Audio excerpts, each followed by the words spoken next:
Hey everyone, welcome to my instructor video on discussion 5.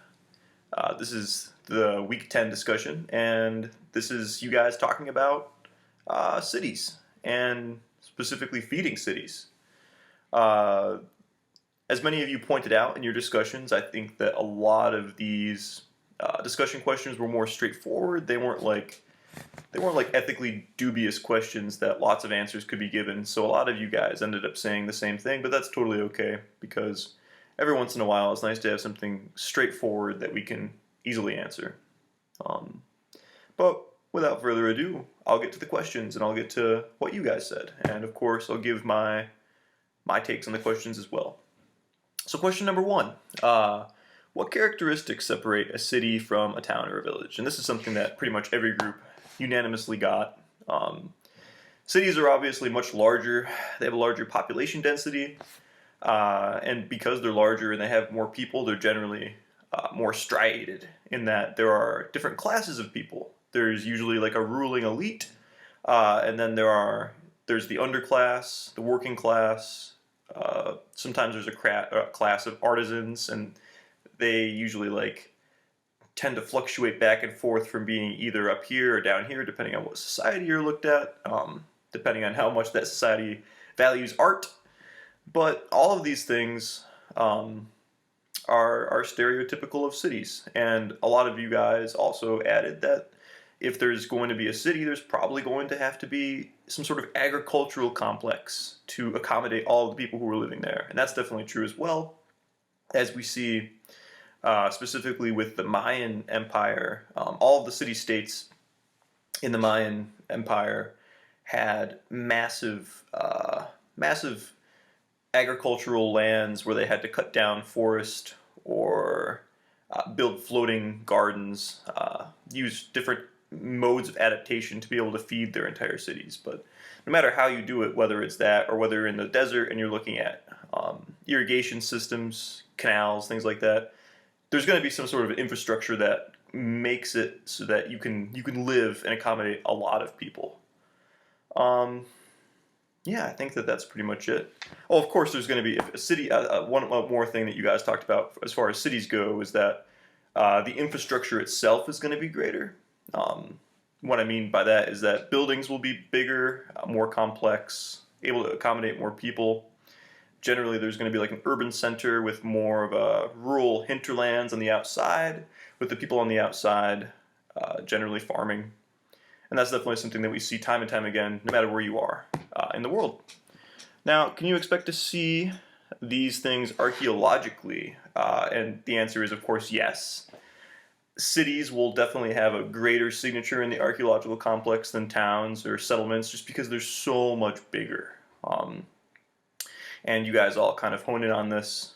We're able to see, once again, if we go back to the Mayan example, we're still able to see all of the infrastructure, well, most of the infrastructure left behind by them in the jungle, rising out of the forest, which is quite cool. I think that something important to add here in the context of this week is that cities tend to have more of a burgeoning monumental complex than other places. And of course, monuments aren't just unique to cities, because pastoralists also use monuments as well. Nomadic peoples do, as you guys will read about this week. But oftentimes, monuments are stereotypical of cities. So you'll see things like obelisks and statues.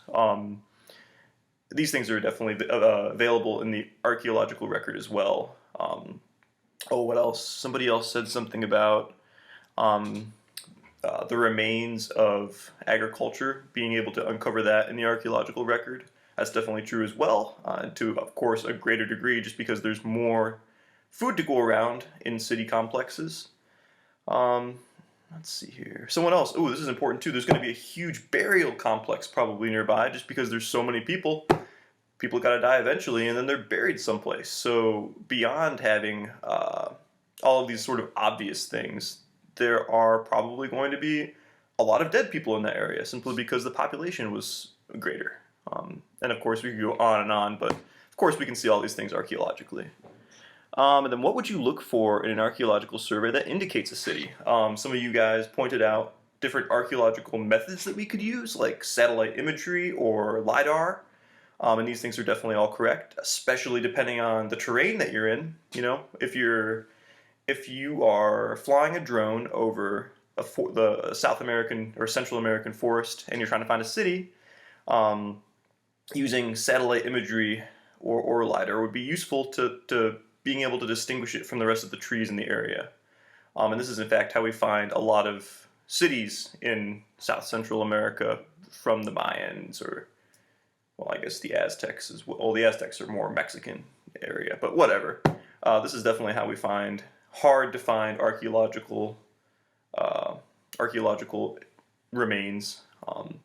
And this is also something too that you can use not just for cities but for smaller settlements, especially because sometimes it's harder to find archaeological evidence of those settlements. Like, I have a friend who works in the South Pacific and he's studying climate change mitigation of prehistoric people in Samoa, and he uses LiDAR imagery to pick out different human-made dams and walls and canal systems that people used on Samoa to be able to deal with flooding caused by climate change in the past. So that's pretty cool.